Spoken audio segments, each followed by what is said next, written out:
జిల్లాలో దారుణం జరిగింది. స్వామి దయానంద సరస్వతి హాస్టల్లో బాలికపై అత్యాచారం జరిగింది. స్టూడెంట్స్ను ట్రాప్ చేస్తున్నారు వార్డెన్ భర్త శశికుమార్. విద్యార్థినులకు మాయమాటలు చెప్పి వలవేస్తున్నాడు శశి. ఇటీవల ఓ స్టూడెంట్ను బాపట్లకు తీసుకెళ్లి అత్యాచారానికి పాల్పడ్డాడు. హాస్టల్కు వచ్చిన తర్వాత పేరెంట్స్కు చెప్పింది స్టూడెంట్. శశికుమార్పై ఏలూరు 2 టౌన్లో పేరెంట్స్ ఫిర్యాదు చేశారు. భర్తకు సహకరించాలంటూ విద్యార్థినులపై వార్డెన్ ఫణిశ్రీ ఒత్తిడి తెస్తున్నట్టుగా తెలుస్తోంది. శశికుమార్కు సహకరించకపోతే టార్చర్ పెడుతున్నారంటూ బాలికలు ఆవేదన వ్యక్తం చేస్తారు. ఈ నేపథ్యంలో బాలిక అత్యాచారానికి గురైన తర్వాత తన తల్లిదండ్రులకు చెప్పింది. తల్లిదండ్రులు పోలీస్ స్టేషన్లో ఫిర్యాదు చేశారు. విద్యార్థినులకు మాయమాటలు చెప్పి వలవేస్తున్నాడు వార్డెన్ భర్త శశి. ఇటీవల ఓ స్టూడెంట్ను బాపట్లకు తీసుకెళ్లి అత్యాచారానికి పాల్పడ్డాడు. హాస్టల్కి వచ్చిన తర్వాత పేరెంట్స్కు చెప్పడంతో అతనిపై ఏలూరు 2 టౌన్లో పేరెంట్స్ ఫిర్యాదు చేశారు. బట్ భర్తకు సహకరించాలంటూ వార్డెన్ ఫణిశ్రీ కూడా ఒత్తిడి తెస్తున్నట్టుగా తెలుస్తోంది. శశికుమార్కు సహకరించకపోతే టార్చర్ పెడుతున్నారంటూ బాలికలు ఆవేదన వ్యక్తం చేస్తున్నారు. ఈ నేపథ్యంలో వార్డెన్ భర్తపై శశిపై ప్రస్తుతానికి కేసు నమోదు చేశారు. ఇక ఫణిశ్రీపై కూడా చర్యలు తీసుకునే అవకాశాలు కనిపిస్తున్నాయి. ఇక ఈ ఘటనకు సంబంధించి స్థానిక పోలీసు అధికారులు ఏం చెప్పారో ఒకసారి చూద్దాం. సరస్వతి సేవాశ్రమము దాంట్లో ఒక తాతగారు ఉండేవాళ్ళు. ఆ తాతగారి దగ్గరికి ఈయన శశికుమార్ అనే ఫోటో స్టూడియో గవర్నమెంట్ ఎంప్లాయ్ అని వచ్చేవాడు. వచ్చి వాళ్ళ మేనగోడలో లావణ్య కేర్ టేకర్ లా సెకండరీ చదువుతుంది. దాన్ని హాస్టల్లో కేర్ టేకర్ గా అంటే జాయిన్ చేయించడానికి వచ్చారు. తర్వాత వాళ్ళ వైఫ్ ఫణిశ్రీ అనే ఆమె వార్డెన్ గా జాయిన్ చేయించడానికి వచ్చారు. తర్వాత ఏమో ఆ తాతగారిని పంపించేశారు హాస్టల్ నుంచి. పంపించేసిన తర్వాత ఆయన వచ్చేసేసి అక్కడే ఉండిపోవడము, స్మోకింగ్ చేయడము, ఫోటో స్టూడియో అని చెప్పి నమ్మించడము, చిన్న పిల్లల్ని తీసుకెళ్లి బాపట్ల సైడ్ తీసుకెళ్లి ఒక బాయ్స్ హాస్టల్ తీసుకెళ్లి రూమ్ తీసుకొని పాడు చేయడము బలవంతంగా. వద్దు వద్దు అన్న చేతులు కట్టేసి మరి చేస్తున్నాడు. ఒప్పుకుంటేనేమో అలాగ అంటున్నాడు. ఒప్పుకోపోతేనేమో అదే చెంప మీద కొట్టేసేసి జుట్టు పీకేసేసి ఈడ్చుకొచ్చి మొక్కల దండ వేపిస్తున్నాడు. నైట్ చిన్న చిన్న విషయాలకు కూడా సీరియస్ అయిపోతున్నాడు. ఏంటో మళ్ళీ ఏంటో మీ బాయ్ ఫ్రెండ్స్ ఉంటే చెప్పండి, అక్కడ తిప్పుతాను ఇక్కడ తిప్పుతాను, ఎదురుకున్న అపార్ట్మెంట్ లో రూమ్లు ఇస్తాను, ఆ రూమ్ లో పంపిస్తే ఈ రూమ్ లో పంపిస్తాను, పోలీసు వాళ్ళతో నేను మాట్లాడి చుట్టూరు కాపలా పెట్టిస్తాను, ఇష్టం ఉంటే చెప్పండి ఇదని చెప్పి అంటున్నాడు సార్. చాలా మిస్బిహేవియర్ గా చేస్తున్నాడు sir. Shashikumar hostel verifier sir. Husband అవుతాడు సార్. హాస్టల్ వార్డెన్ ఫణిశ్రీ తనకి హస్బెండ్, తన second wife sir. First wife ఏమో మన స్టూడియో చేస్తే రఘుకుమారి, తను ఏంటో ఫోటో స్టూడియో చేస్తే, సెకండ్ వైఫ్ ఏమో ఫణిశ్రీ తన హాస్టల్ వార్డెన్ గా పెట్టాడు. వాళ్ళ హస్బెండ్ ఏంటో శశికుమార్, కేర్ టేకర్ అంటే లావణ్య వాళ్ళ మేనకోడలు సార్. వాళ్ళ కింద పని చేసే జ్యోతి ఏంటో మాయమాటలు చెప్పి తీసుకెళ్ళింది సార్. వాళ్ళ అక్క ఏంటో ఇక్కడ ఐస్ చేస్తా ఉంటాయి సార్ పిల్లల్ని. బాపట్ల తీసుకెళ్ళాడు సార్. ఫోటోషాప్ అని తీసుకెళ్లి సినిమాలు చెప్పడం గానీ, నువ్వు తిన్న తర్వాత నాకు ఇయ్యు, నువ్వు తాగిన తర్వాత నాకు ఇయ్యు అని చెప్తాడు సార్. చెప్పిన తర్వాత నువ్వు తింటానే తింటాను, నువ్వు తినకపోతే నేను తిన్ను అని చెప్పి వద్దు వద్దు అన్న చెప్పి కారు అక్కడ ఆపేసేసి నువ్వు ఒప్పుకుంటేనే కారు తెస్తాను లేకపోతే కారు తీను అని చెప్పి బలవంతం చేసేసి 5 తీసుకెళ్లాడు సార్. తీసుకెళ్లిన తర్వాత మమ్మల్ని ఏం చేయలేదు సార్. ఆ పిల్ల మా గురించి ఆయన తెలియదు సార్, అందుకే మేము వెళ్ళలేదు ఈసారి. తను తెలియదు కదా సార్, తను మాత్రమే తీసుకెళ్లాడు. ఎవరికి తెలియకుండా ఫోటోగ్రఫీ అని చెప్పి తన మార్నింగ్ మొన్న ఆదివారం 7ంటికి తీసుకెళ్లి నిన్న సోమవారం 3ంటికి తీసుకొచ్చాడు సార్. ఈవినింగ్ వచ్చింది సార్. ఈ రోజు మనకి Eluru 2 town police station limits లో ఉన్న అమీనాపేటలో ఉన్నటువంటి స్వామి దయానంద సరస్వతి సేవా ఆశ్రమంలో బాలికల పైన, ఒక మైనర్ బాలికల పైన అక్కడ హాస్టల్ వార్డెన్ భర్త ఈ మిస్బిహేవ్ చేశాడన్న ఒక కంప్లైంట్ మీద ఇక్కడికి వచ్చాము. ఈ కంప్లైంట్ తీసుకొని ఇక్కడ విచారణ నిమిత్తం మన ఉమెన్ ఎస్ఎల్ని వీళ్ళందరినీ పంపిస్తున్నాం. విచారణలో భాగంగా ఏమేమి చేశారు ఏంటి అనేది అన్నీ కూడా మీకు తెలిసి వాళ్ళ మీద కేసు రిజిస్టర్ చేయడం జరిగింది. మేము ముద్దాయిల్ని పట్టుకోవడానికి కూడా ప్రయత్నం చేస్తున్నాము. దర్యాప్తులో భాగంగా అన్ని విషయాలు కూడా మీకు త్వరలో తెలియపరుస్తాం. అది ఇప్పటి వరకు అయితే మనకు వచ్చిన ఫిర్యాదు ప్రకారం 3 ఫిర్యాదుకు వచ్చినాయి. ఇంకా ఏమన్నా ఎంతమంది ఉన్నారు ఏంటనేది ఇప్పుడు మా విచారణలో చేస్తుంది.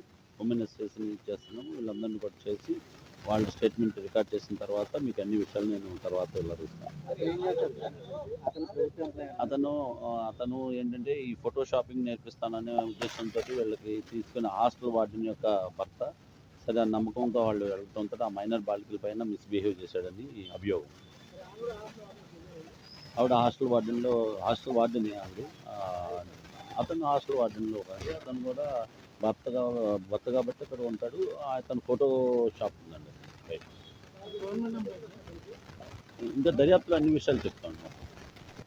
ఇప్పుడే వచ్చింది. అదే అది ఏం చేశారనేది ఇంకా చెప్తాం. ఎస్, స్టూడెంట్స్ను ట్రాప్ చేస్తున్న వార్డెన్ భర్త శశికుమార్పై ఫిర్యాదు చేశారు. స్వామి దయానంద సరస్వతి హాస్టల్లో ఏలూరు జిల్లాలో ఈ దారుణం జరిగింది. బాలికపై అత్యాచారానికి ఒడిగట్టాడు వార్డెన్ భర్త శశికుమార్. విద్యార్థులకు మాయమాటలు చెప్పి వల వేస్తున్నట్టుగా తెలుస్తోంది. ఇటీవల ఓ స్టూడెంట్ను బాపట్లకు తీసుకెళ్లి మరీ అత్యాచారం చేశాడు.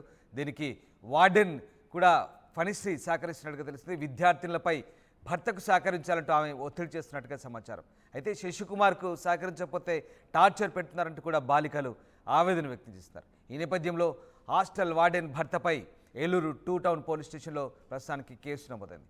ఎస్, మా కరెస్పాండెంట్ మణికుమార్ జైన్ అవుతున్నారు. వార్డెన్ భర్తకు సంబంధించి విద్యార్థినులను టార్చర్ పెడుతున్నారంటూ కేసు నమోదైంది. ఓ బాలికపై అత్యాచారం చేసినట్టుగా తెలుస్తోంది. దీనికి సంబంధించి పోలీస్ స్టేషన్లో ఎలాంటి కేసు నమోదైంది, పోలీసులు ఏం చెప్తున్నారు? ఏలూరు జిల్లా ఏలూరు నగరంలో దారుణం చోటు చేసుకుంది. మైనర్ బాలికలకు మాయమాటలు చెప్పి వారిని వారితో అసభ్యకరంగా ప్రవర్తించడం లేదా వారిపైన అత్యాచారానికి యత్నించడం సంబంధించినటువంటి ఘటన తాజాగా వెలుగుచూసింది. దీనికి సంబంధించి వివరాల్లోకి వెళ్తే ఏలూరు నగరంలో ఉన్నటువంటి అమీనాపేటలో ఉన్నటువంటి శ్రీ దయానంద సరస్వతి బాలికల హాస్టల్ ఉంది. హాస్టల్లో దాదాపు 40 నుంచి 50 వరకు కూడా విద్యార్థులు అక్కడ చదువుకుంటూ ఉంటారు. 9వ తరగతి, 10వ తరగతి, ఇంటర్, డిగ్రీకి సంబంధించిన విద్యార్థులు కూడా అక్కడ ఉండి స్థానికంగా అక్కడ నివాసం ఉండి వాళ్ళంతా కూడా స్థానికంగా ఉన్నటువంటి కళాశాలలకు వెళ్తున్న పరిస్థితి. అయితే ఈ హాస్టల్కి సంబంధించి గత కొన్ని రోజుల క్రితం ఒక వృద్ధుడు అక్కడ హాస్టల్కి సంబంధించి వార్డెన్ గా ఉండేవాడు. అయితే స్థానికంగా ఏలూరులో ఉన్న వేరొక బీసీ హాస్టల్కి సంబంధించిన వార్డెన్ ఎవరైతే శశికుమార్ ఉన్నారో, ఏదైతే ఈ ఘటనకు పాల్పడినటువంటి శశికుమార్ అనే నిందితుడు ఉన్నాడు, అతను గత కొంతకాలం క్రితం హాస్టల్కి వెళ్ళారు. ఒకసారి ఫోటోగ్రఫీ నేపథ్యంలో హాస్టల్కి వెళ్ళారు. అయితే అక్కడ పరిస్థితులు చూసినటువంటి శశికుమార్ హాస్టల్ మీద కన్నేశారు. అప్పటి నుంచి కూడా హాస్టల్కి తరచూ వెళ్ళటం, అక్కడ ఉన్నటువంటి వృద్ధుడిగా వార్డెన్ ఉన్నటువంటి వృద్ధుని తప్పించి అతని భార్యని, రెండో భార్య ఫణిశ్రీ ఉంది, ఫణిశ్రీకి సంబంధించి ఆమెను అక్కడ వార్డెన్ గా నియమించారు. ఆమెతో పాటు అతని మేనకోడలను కూడా లావణ్యని ఆమెను అక్కడ ఒక కేర్ టేకర్ గా కూడా నియమించి అక్కడి నుంచి కూడా తన కార్యకలాపాలు మొదలుపెట్టారు. దీనికి సంబంధించి వివరాల్లోకి వెళ్తే గత కొంతకాలం క్రితం నుంచి కూడా ఈ ఎవరైతే హాస్టల్లో ఉన్నటువంటి మైనర్ బాలికలు ఉంటారో వారిని టార్గెట్ చేసి శశికుమార్ ఆకృత్యాలకు పాల్పడుతుంటో తెలుస్తోంది. దీనికి సంబంధించి శశికుమార్ నిత్యం హాస్టల్కి వెళ్ళడం, అక్కడే మద్యం సేవించడం, సిగరెట్లు కాల్చడం, అక్కడ ఉన్నటువంటి హాస్టల్ సంబంధించిన మైనర్ బాలికలతో అసభ్యంగా ప్రవర్తించడం, ఈ కార్యక్రమాలన్నీ కూడా జరుగుతూ వస్తున్నాయి. అయితే వారికి మాయమాటలు చెప్పి శశికుమార్ సంబంధించి అతని భార్య ఉన్నది వార్డెన్ గా పనిచేస్తున్నాము, ఆమె అక్కడ ఉన్నటువంటి స్టూడెంట్స్ కి మాయమాటలు చెప్పి అతని భర్తతో పాటు బయటకు పంపే విధంగా కూడా ఆమె చేస్తుంది. బయట ఫోటో షూట్లు తీసుకెళ్తాం లేదా హోటల్ తీసుకెళ్తాం అని చెప్పి మాయమాటలు చెప్పి ఆ బాలికల్ని ట్రాప్ చేసి కారులో ఎక్కించుకొని బయటకు నిర్మానుష్య ప్రదేశాలకు తీసుకెళ్లి అక్కడ అత్యాచారం చేస్తున్నట్లు కొలిసింది. ఈ తతంగం అంతా కూడా దాదాపు చాలా రోజుల నుంచి కూడా జరుగుతున్నట్టు తెలుస్తుంది. 2023లో కరోనా టైం తర్వాత ఈ హాస్టల్ని ఏర్పాటు చేశారు. అక్కడ దాదాపు 50 మంది వరకు స్టూడెంట్స్ ఉంటారు. అయితే శశికుమార్ ప్రత్యేకంగా మైనర్ బాలికలు ఎవరుతుంటే వాళ్ళని టార్గెట్ చేస్తున్నాడు. ఇటీవల కూడా ఈ నెల 15వ తారీఖు ఆదివారం సాయంత్రం ఒక మైనర్ బాలికను కారులో ఎక్కించుకొని బాపట్ల తీసుకెళ్లాడు. అక్కడ ఆమెతో అసభ్యంగా ప్రవర్తించడం, తర్వాత ఆమె అత్యాచారం కూడా చేసినట్లు కూడా తెలుస్తుంది. ఆదివారం సాయంత్రం తీసుకెళ్లిన బాలికను తర్వాత రోజు సోమవారం సాయంత్రం హాస్టల్ తీసుకొచ్చి వదిలిపెట్టాడు. దీంతో హాస్టల్లో ఉన్నటువంటి మిగిలిన విద్యార్థులందరూ ఆరా తీయగా ఇలా జరిగిందని చెప్పడంతో వెంటనే వాళ్ళంతా కూడా కుటుంబ సభ్యులకు ఫోన్ చెప్పారు. దీంతో వ్యవహారం అంతా కూడా బయటకు వచ్చింది. వెంటనే కుటుంబ సభ్యులు అందరూ కూడా హాస్టల్కి చేరుకొని ఆరా తీసిన నేపథ్యంలో ఎవరైతే ఈ ఆకృత్యాలు శశికుమార్ చేస్తున్న ఆకృత్యాలు అన్ని కూడా బయటకు వచ్చాయని చెప్పాలి. దీంతో బాలికలు తల్లిదండ్రులు అందరూ కలిసి స్థానికంగా ఉన్నటువంటి 2 టౌన్ స్టేషన్ లో ఫిర్యాదు చేశారు. దీంతో శశికుమార్ చేస్తున్నట్టు ఆకృత్యాలన్నీ కూడా బయటకు వచ్చాయని చెప్పాలి. దాదాపు చాలా కాలం నుంచి కూడా ఈ వ్యవహారం అంతా జరుగుతుంది. కానీ ఏదైతే ఈ హాస్టల్ ఉందో స్వామి దయానంద సరస్వతి హాస్టల్ సంబంధించి ఇది చాలా మారుమూల ప్రాంతంలో ఉంటుంది.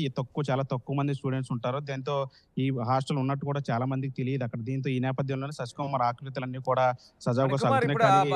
హాస్టల్ వార్డెన్ పై కూడా చర్యలు తీసుకునే అవకాశం ఉందా? భర్తకు సహకరించే విద్యార్థులను వేధిస్తున్న నేపథ్యంలో మరి ఆమెపై కూడా చర్యలు తీసుకోబోతున్నారా? ఖచ్చితంగా రామదాసు. అంటే ఇప్పటికే దీనికి సంబంధించి ఎర్రతిల్లి శశికుమార్ నిందితుడు అతని మీద కేసు నమోదు చేశారు. నిన్న రాత్రి డీఎస్పీ కూడా కేసుకు సంబంధించి వివరాలను కూడా వెల్లడించారు. ఇంకా పూర్తిగా దర్యాప్తు చేస్తున్నాం. అంటే ముగ్గురు మైనర్ బాలికలు ప్రస్తుతానికి వచ్చి ఫిర్యాదు చేశారు. వారు ఇచ్చిన స్టేట్మెంట్ ఆధారంగా మేము విచారణ చేస్తున్నాం. స్థానికంగా ఉన్న హాస్టల్ కూడా దయానంద సరస్వతి హాస్టల్‌కి కూడా వెళ్లి అక్కడ కూడా పరిశీలించాం. మిగిలిన విద్యార్థులందరితో కూడా మాట్లాడాం. ఇంకా ఎంతమంది ఉన్నారో, ఇంకా ఎంతమంది లైంగిక వేధింపులకు బాధితులు అయ్యారని చెప్పి అది కూడా ఒకసారి విచారణలో దర్యాప్తులో తేలుతుందని చెప్పారు. ఇంకా ఈ ముగ్గురు స్టూడెంట్స్ అయినా ఇంకా ఎవరైనా ఉన్నారనే దాని మీద కూడా అనే కోణంలో కూడా పోలీసులు కూడా దర్యాప్తు చేస్తున్నారు. ఎవరైతే వార్డెన్ ఉన్నటువంటి పనిశ్రీ ఉందో ఆమె ఈ విద్యార్థులకు సంబంధించి వాళ్ళ మీద ఒత్తిడి తీసుకురావటం, అంటే తన భర్తతో పాటు వెళ్ళాలి, ఫోటోషూట్‌కి వెళ్ళాలి లేదా బయటికి వెళ్ళాలని చెప్పి వాళ్ళ మీద ఒత్తిడి తీసుకొస్తున్నారు. ఒకవేళ వాళ్ళు ఒప్పుకోని నేపథ్యంలో శశికుమార్ నేరుగా హాస్టల్‌కి వెళ్లి వారిపైన కృత్యాలు పాల్పడుతున్నారు. అంటే మోకాళ్ళ మీద కూర్చోబెట్టడం, జుట్టు పట్టుకి బయటికి లాగటం, ఏడ్చడం, కొట్టడం లాంటి పనులు చేస్తున్నారని విద్యార్థులు కూడా చెప్పిన పరిస్థితి. నిన్న వాళ్ళందరూ కూడా పోలీస్ స్టేషన్‌కి వచ్చి వాపోయిన పరిస్థితి. ఎందుకంటే ఎవరికి కూడా బయటకి చెప్పుకోలేని పరిస్థితి. ఇదంతా కూడా పేదలందరూ కూడా వచ్చి ఇక్కడ హాస్టల్‌లో ఉండి చదువుకునే నేపథ్యం. కాబట్టి ఇదంతా బయటకు వస్తే మళ్ళీ తమ కుటుంబాల పరువు పోతుందని విద్యార్థులందరూ కూడా ఆవేదన వ్యక్తం చేస్తున్నారు. అయితే ఎవరైతే నిన్న బాపట్ల తీసుకెళ్లిన మైనర్ బాలిక ఉందో, ఆ మైనర్ బాలిక కుటుంబ సభ్యులు చెప్పడంతో ఈ వ్యవహారం అంతా కూడా బయటకు వచ్చింది. ప్రస్తుతం అతని మీద అయితే కేసు నమోదు చేశారు. తర్వాత వార్డెన్ అతనికి సహకరించినట్టు వార్డెన్, అదేవిధంగా అతని మేనకోడల పైన కూడా కేసులు నమోదు చేసి దర్యాప్తు చేస్తున్న పరిస్థితి కనిపిస్తుంది. మొత్తం మీద ఓవరాల్ గా ఈ ఘటన అయితే ఏలూరులో సంచలనం రేపిందని చెప్పాలి Ramadas. Right, yes, thank you Mani. Swami Dayananda Saraswati హాస్టల్లో బాలికలపై అఘాయిత్యానికి ఒడిగడుతున్నాడు వార్డెన్ భర్త శశికుమార్. దీంతో విద్యార్థినులు ఫిర్యాదు చేశారు. ఓ విద్యార్థినికి మాయమాటలు చెప్పి ఇటీవలే బాపట్లకు తీసుకెళ్లి అత్యాచారానికి ఒడిగట్టడంతో హాస్టల్కి వచ్చిన తర్వాత పేరెంట్స్కి చెప్పింది ఆ స్టూడెంట్. శశికుమార్పై ఏలూరు 2 టౌన్లో ప్రస్తుతం కేసు నమోదైంది. అటు భర్తకు సహకరించాలని విద్యార్థులపై వార్డెన్ ఫణిశ్రీ కూడా ఒత్తిడి తెస్తున్న నేపథ్యంలో ఆమెపై కూడా కేసు నమోదయ్యే అవకాశాలు కనిపిస్తున్నాయి. శశికుమార్కు సహకరించకపోతే టార్చర్ పెడుతున్నారంటూ బాలికలు ఆవేదన వ్యక్తం చేయడంతో వార్డెన్పై కూడా చర్యలు తీసుకునే అవకాశాలు కనిపిస్తున్నాయి.